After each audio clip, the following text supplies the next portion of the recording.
আল্লাহ তাআলা কোরআনুল কারীমের ভিতরে বলেন, আউযু বিল্লাহি মিনাশ শাইতানির রাজীম, বিসমিল্লাহির রাহমানির রহিম, وإذا قرئ القرآن فاستمعوا له وأنصتوا لعلكم ترحمون. جل بلنا سبحان আল্লাহ তাআলা বলেন, যেখানে কোরআন তেলাওয়াত করা হয়, যেই মজলিসের ভিতরে আমার কোরআনের ওই বাণী প্রচার করা হয়, আর যারা ধীর স্থির ভাবে বসে ওই কোরআনুল কারীমের কথাগুলো শুনে, লাআল্লাকুম তুরহামুন, নিশ্চয়ই আমি আল্লাহ ওখানে আমার রহমত বর্ষণ করে দেই। চিৎকার দিয়ে বলুন সুবহানাল্লাহ। হায়াতুন নবী, আমাদের নবীও জিন্দা, কোরআনও জিন্দা, কি বলেন ঠিক কিনা? এখনো যদি নবী পাকের রওজা মুবারকের ঢাকনাটা খোলা হয়, এখনো দেখা যাবে নবীজি ইয়া উম্মতি ইয়া উম্মতি বলে চিৎকার করে কাঁদছে। এমন নবীর উম্মত আমরা হয়েছি, যেই নবীর উম্মত হওয়ার জন্য নবীরা পর্যন্ত আফসোস করেছেন, কি বলেন, করেন নাই? হযরত মুসা আলাইহিস সালাম বলেছিলেন, আল্লাহ আমাকে নবী না বানিয়ে আখিরে নবী মুহাম্মদ রাসূলুল্লাহ সাল্লাল্লাহু আলাইহি সাল্লামের উম্মত বানালে আমি অত্যন্ত আরো খুশি হতাম। একটু জোরে বলবেন না সুবহানাল্লাহ? সেই নবীর উম্মত হতে পারে আমরা খুশি না বেজার? অল্প না বেশি? আলহামদুলিল্লাহ। নবীও জিন্দা, নবীর উপরে যে কোরআনুল কারীম অবতীর্ণ হয়েছে সে কোরআনও জিন্দা। কোনদিন টেস্ট করেছেন? আপনাকে যদি জিজ্ঞাসা করা হয় যে ভাই আপনার নাম কি, আপনি জবাব দিবেন আমার নাম আব্দুর রহমান, আব্দুর রহিম, আব্দুল করিম, আব্দুল জব্বার, আব্দুল সুবহান, বলবেন না? আর যদি না বলেন তাহলে মনে হবে যে মৃত ব্যক্তি। আমরা তো এভাবে কোনদিন কোরআনকে জিজ্ঞাসা করি না। কোরআনুল কারীমকে যদি আপনি জিজ্ঞাসা করেন, ও কোরআন তোমার বাড়ি কোথায়, তুমি কোথা থেকে এসেছো, কোরআনুল কারীম সঙ্গে সঙ্গে কোরআনের ভাষায় জবাব দেয়, বাল হুয়া কুরআনুম মাজিদুন ফি লাওহিম মাহফুজ। বাড়ি কোথায়? যদি বলেন লৌহে মাহফুজে। কোথায় বাড়ি? কোরআন বলে আমার বাড়ি লৌহে মাহফুজে। কোরআনকে যদি আপনি প্রশ্ন করেন, কোরআন লৌহে মাহফুজে তোমার বাড়ি, বুঝতে পারলাম, তুমি কোন মাসে এই পৃথিবীতে এসেছো? কোরআন সঙ্গে সঙ্গে জবাব দেয়, শাহরু রমাদানাল্লাযী উনজিলা ফীহিল কুরআন। সুবহানাল্লাহ বলেন। কোন মাসে এসেছে? জোরে বলেন। রমজান মাসে এই পৃথিবীতে আমি এসেছি। কোরআনকে যদি জিজ্ঞাসা করেন, ও কোরআন তুমি রমজান মাসে দুনিয়াতে এসেছো, কোন রাত্রিতে এসেছো তুমি? কোরআনুল কারীম সঙ্গে সঙ্গে জবাব দিয়ে দেয়, ইন্না আনজালনাহু ফি লাইলাতিল কদর। কোন রাত্রিতে এসেছো? লাইলাতুল কদরের রাত্রিতে এসেছো। আচ্ছা বলেন তো এই রাত্রিটা কি অন্ধকার রাত্রি না জ্যোৎস্না রাত্রি? কঠিন অন্ধকার রাত্রি। অথচ লাইলাতুল কদর খায়রুম মিন আলফ শাহর। কে বলেছেন? কে বলেছেন? জবাব তো দেবেন। আল্লাহ বলেছেন। কে বলেছেন? লাইলাতুল কদর খায়রুম মিন আলফ শাহর। কত গুরুত্বপূর্ণ রাত্রি, অথচ একেবারে ঘুটঘুটে অন্ধকার রাত্রি। কি জন্য কদর? এই কোরআনুল কারীম এই রাত্রে অবতীর্ণ হয়েছে, এই জন্য এই রাত্রির এতটা কদর। জোরে বলেন সুবহানাল্লাহ। আচ্ছা বলেন তো, আমাদের বাড়িতে আমরা কোরআনুল কারীমকে একটা জুজদানের ভিতরে রাখি। জুজদান বলেন আমাদের এলাকায়, কাপড় দিয়ে যে আটকানো থাকে। আচ্ছা, এই জুজদানটা যদি কারো হাত থেকে পড়ে যায়, মনে করেন কোরআন শরীফ ওই ভিতর থেকে বের করার সময় জুজদানটা হাত থেকে পড়ে গিয়েছে, তখন আমরা উঠে চুমু খাই। চুমু খাই কিনা বলেন? কারণ কি? কোরআনের স্পর্শ কোরআনের ভিতরে ছিল, এই জন্য আমরা চুমু খাই। কোরআনুল কারীম যতবার পড়বেন ততই মনে হয় মজা লাগে। কি বলেন, ঠিক কিনা? ইয়াসিন ওয়াল কুরআনিল হাকীম ইন্নাকা লামিনাল মুরসালিন আলা সিরাতিম মুস্তাকিম। বলেন না সুবহানাল্লাহ। কি বলেন, ভালো লাগে না খারাপ লাগে?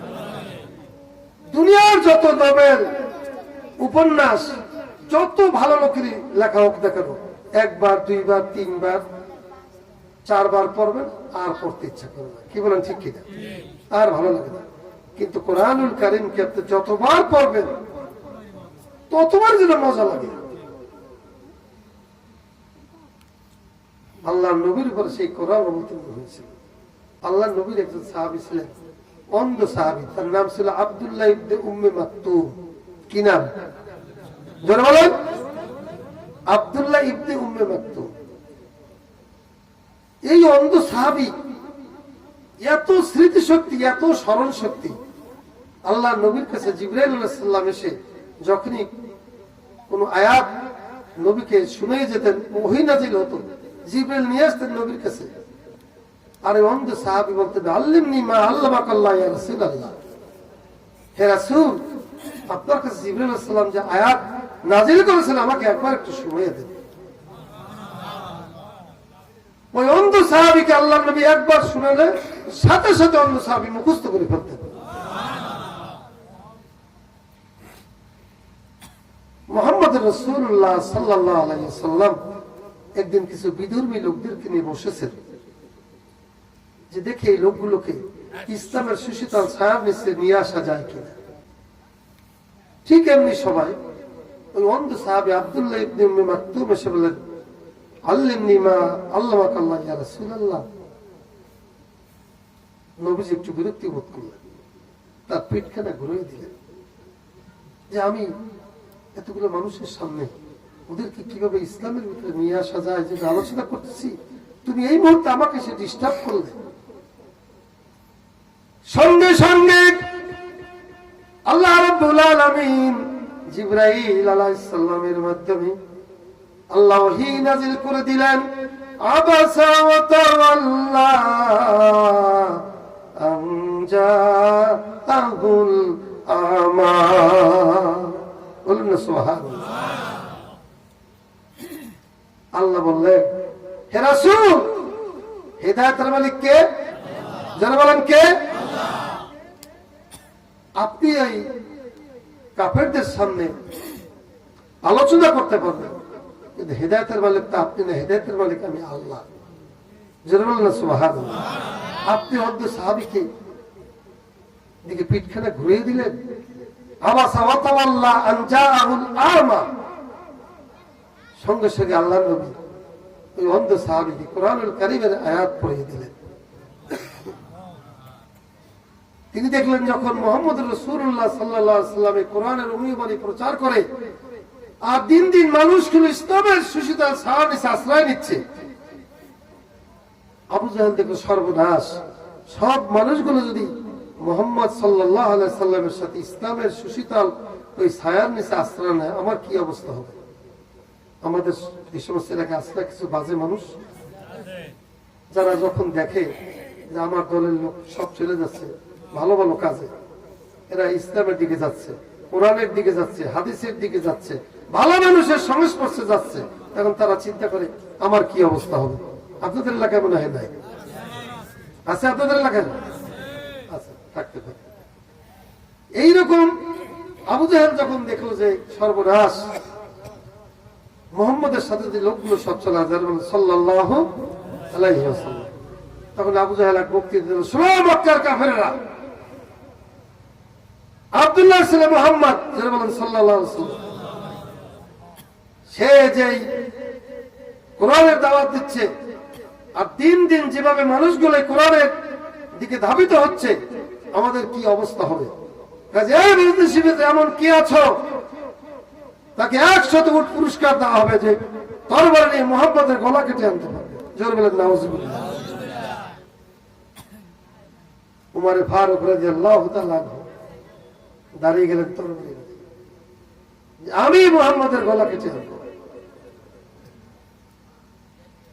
কিন্তু আল্লাহর নবী যেদিন উমর তরবারি নিয়ে নবীর গলা কাটার জন্য গিয়েছে, তার আগের দিন রাত্রে আল্লাহর নবী দোয়া করেছেন, মাবুদ, আমার চাচা আমির হামজা মুসলমান হয়েছে, আমার ডান হাতটা শক্তিশালী হয়েছে, উমর অথবা আবু জাহেলকে মুসলমান বানাইয়া আমার বাম হাতটাকেও শক্তিশালী বানাইয়া দাও।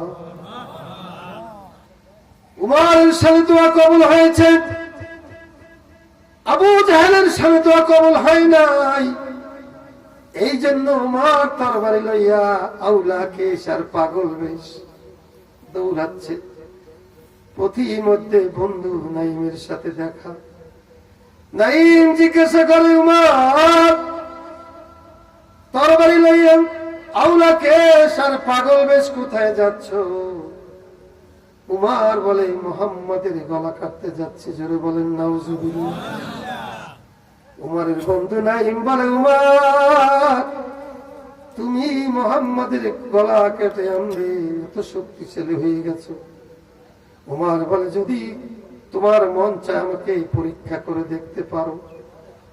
কাছেই ছিল কতগুলো বকরি।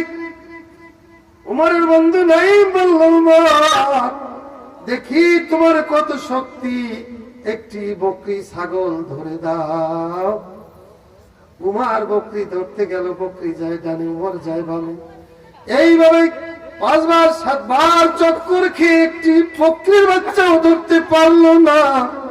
উমরের বন্ধু নাইম বলে, উমর রে, একটি বকরির বাচ্চা ধরার ক্ষমতা যার শরীরে নাই, এমন একজন মানুষের গলা কাটার জন্য তুমি যাচ্ছ, যার হাতে বরকত, যার পায়ে বরকত, যার আঙ্গুলে বরকত, যার লালায় বরকত, যার সোয়ায় বরকত, এমন মানুষের মাথা কাটার শক্তি তোমার না।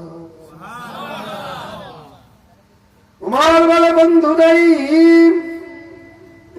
বকরি ধরা এক জিনিস আর মানুষের মাথা কাটা আর এক জিনিস। উমর তরবারি লইয়া আউলাকে সার পাগল বেশ দৌড়াচ্ছে। বন্ধু নাইম বলে, উমর রে, মুহাম্মদুর রাসূলুল্লাহ সাল্লাল্লাহু আলাইহি ওয়াসাল্লামের গলা কাটো, পরে আগে তোমার বোনকে সামলা। তার বোন আগেই মুসলমান হয়ে গেছে। আমি যাচ্ছি যে মুহাম্মদের মাথা কাটতে, আর সেই মুহাম্মদের কাছে কোরআন শিখে আমার বোন মুসলমান হয়ে গেছে। উমরের গতিটা ঘুরে গেছে। উমর তরবারি নিয়ে তার বোনের বাড়ির সামনে গিয়ে শুনে, আওয়াজ শুনে তার বোন ঘরের ভিতরে বসে কোরআন তেলাওয়াত করতেছে। তাহা মা আনজালনা আলাইকাল কুরআনা লিতাশকা। সুবহানাল্লাহ। বোন ঘরের ভিতরে কোরআন তেলাওয়াত করতেছে, আর ভাই তরবারি নিয়ে আসছে। হঠাৎ করে উমর তার বোনের বাড়ির সামনে গিয়ে ডাক দিলেন, ফাতেমা দরজা খোলো। যেমন ভাই বোনও তো তেমন। কি বলেন? উমর যেরকম শক্তিশালী, বোনও তো একই রক্তের, বোনও তো সেরকম সাহসী নাকি? উমরের ভক্তিভূতি থরথর করে কাঁপতেছে, আর উমরের বোনকে বলতেছে, আজকে আর কোনো রক্ষা নেই। উমর তরবারি নিয়ে বাড়ির সামনে এসছে, দরজা হাঁকছে, দরজা ডাক দিচ্ছে, আজকে আমাদের কোনো রক্ষা নেই। উমরের বোন ফাতেমা বললেন তার স্বামীকে, তুমি চুপ করে বসে থাকো, আমার ভাইকে আমি নিজে সামাল দেব। চিৎকার দিয়ে বলেন নারায়ে তাকবীর, নারায়ে তাকবীর। আল কোরআনের আলো। বোন দরজা খুলে দিয়েছে। ওমর জিজ্ঞাসা করতেছে কিসের আওয়াজ শুনলাম? বলে কোরআনুল কারীমের আওয়াজ শুনলাম। কোন কোরআন? বলে যেই কোরআন মুহাম্মদুর রাসূলুল্লাহ সাল্লাল্লাহু আলাইহি ওয়াসাল্লামের উপরে জিবরাইলের মাধ্যমে আমার মহান প্রভু নাজিল করেছে।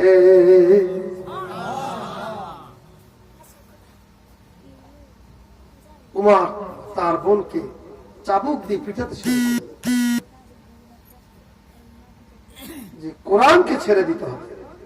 উমরের বোন বলে, ও ভাই উমর, চাবুক দিয়ে মাথা হতে পা পর্যন্ত মেরে রক্ত ঝরাতে পারো, কিন্তু যেই কোরআন নবীর মুখ থেকে শুনে ঈমান এনেছি ওই কোরআনকে কোনদিন ছাড়তে পারবো না। হযরত উমরের গতিটা ঘুরে গেল হঠাৎ করে। আল্লাহু আকবার, এত মারলাম তারপর সে সেই একই কথা বলতেছে, কোরআনকে ছাড়তে পারবো না, পৃথিবী ছাড়তে পারবো, কোরআনকে ছাড়তে পারবো না। উমরের গতিটা ঘুরে গেল। উমর বোনকে রেখে তরবারি ঠেলে আউলা কিসার পাগল বেশ কোথায় নবীজি তার দিকে দৌড়াচ্ছে। নবীজি ছিলেন এক সাহাবীর বাড়িতে। আল্লাহর নবী একটু বিশ্রামে ছিলেন। হযরত উমরকে দেখতেছে দূর থেকে আউলা কিসার পাগল বেশ তরবারি নিয়ে হাঁকাতে হাঁকাতে আসতেছে।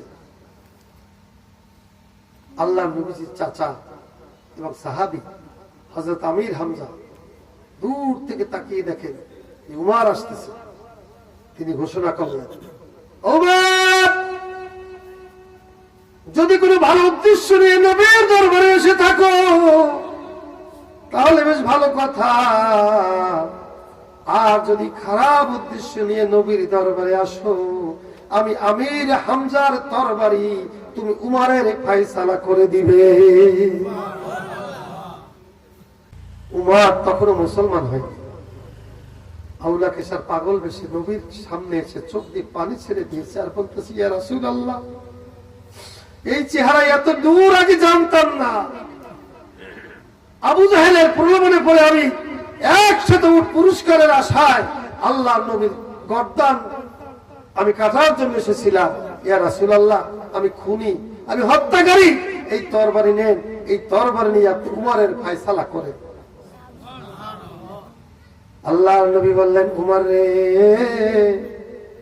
ও উমর, নবী তো দুনিয়াতে মারামারি আর কাটাকাটি খুনাখুনি করার জন্য আসে নাই। উমর বলে, ইয়া রাসূলুল্লাহ, কিসের বিনিময়ে আপনি খুশি হবেন আপনি আমাকে বলে দেন। আল্লাহর নবী বললেন, উমর রে,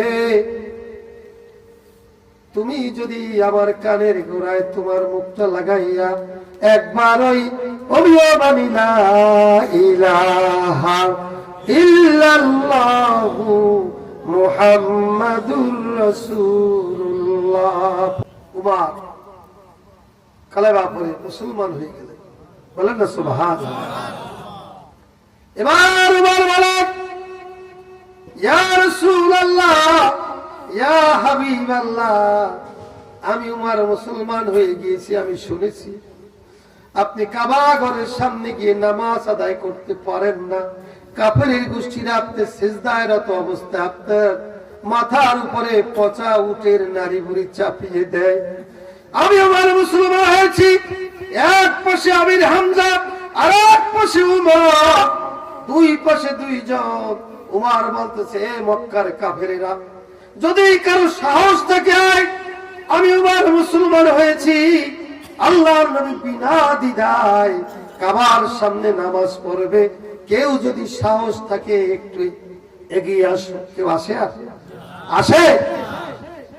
এই সেই উমর, যে উমরকে বলা হয়েছে যদি আল্লাহর নবীর পরে যে কেউ নবী হতো তাহলে কে হতো? উমরকে নবী দেওয়া হতো।